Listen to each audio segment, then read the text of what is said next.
No 9. līdz 11. oktobrim Eiropas sociālā fonda projekta Liepāja vesels aktīvs laimīgs ietvaros Liepājā 3 dažādās adresēs notiks veselības dienas senioriem.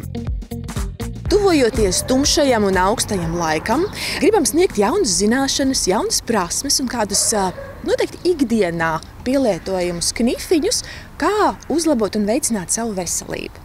Un tādēļ no 9. līdz 11. oktobrim šoreiz 3 vietās paralēli notiks veselības dienas senioriem. Un tad līdz ar to pilsētas iedzīvotāji var izvēlēties sev ērtāko, pieejamāko vietu. Dienvidrietumu rajonā tas būs pensionāru dienas centrā Klaipēdas ielā 96A. Savukārt pilsētas sirdī tā būs jauniešu māja. Kungu ielā 24.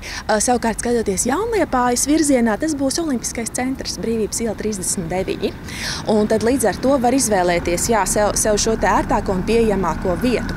Tātad tas būs 3 dienas. Programma būs diezgan bagātīga, sākot no 9:00 rītā līdz kādiem 15:30. Tātad šo 3 dienu garumā tas, ko piedāvāsim, tas būs saistīts gan ar veselīgu uzturu, tas būs gan lekciju un sarunu veidā, uzzinot teoriju un arī, protams, meistarklases, kur paši pieliks roku gatavojot, protams, arī nogaršos rezultātu. Tas tādus atkal savukārt iedot ikdienā lietojamus instrumentus, kā caur uzturu turēt sevi veselīgā un labā formā.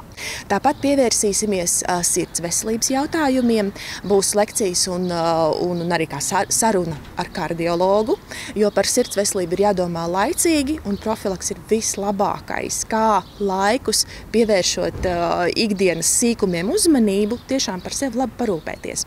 Tāpat, kā jau minēju, nāk tumšais un drēgnais rudens un ziemas laiks, un tādēļ esam ieplānojuši arī garīgo veselību veicinošas nodarbības, lai arī mentāli mūsu seniori būtu tomēr iedot viņiem kādu stiprinājumu un stabilitāti. Tāpat arī nodarbosimies ar fiziskajām aktivitātēm. Programma paredz, ka katrā no šīm 3 dienām būs veselīgā uztura meistarklases un fiziskās aktivitātes. Savukārt sirds slimību, profilakse un mentālās veselības jautājumu tematika būs sadalītas pa atsevišķām nodarbību dienām. Tas kopējais mērķis ir šādā izglītojošā veidā caur patīkamo, arī uz liederīgo, iedot tādus ikdienā lietojamus instrumentus senioriem, kā par sevi veiksmīgi parūpēties. Jo reizēm ir tā, ka veicot pavisam nelielas, bet apzinātas izmaiņas savos ikdienas paradumos, mēs varam ļoti labi sev palīdzēt ilgtermiņā un krietni pagarināt veselīgi nodzīvotā mūža garumu. Veselības dienas rīko Liepājas pašvaldība sadarbībā ar SIA On Plate. Interesanti pieteikties dalībai veselības dienās var zvanot vai rakstot SIA On Plate pārstāvei Elizabetei Ozolei pa tālruni 2741 2036. Pasākuma dalībniekiem tiks nodrošināta bezmaksas ēdināšana.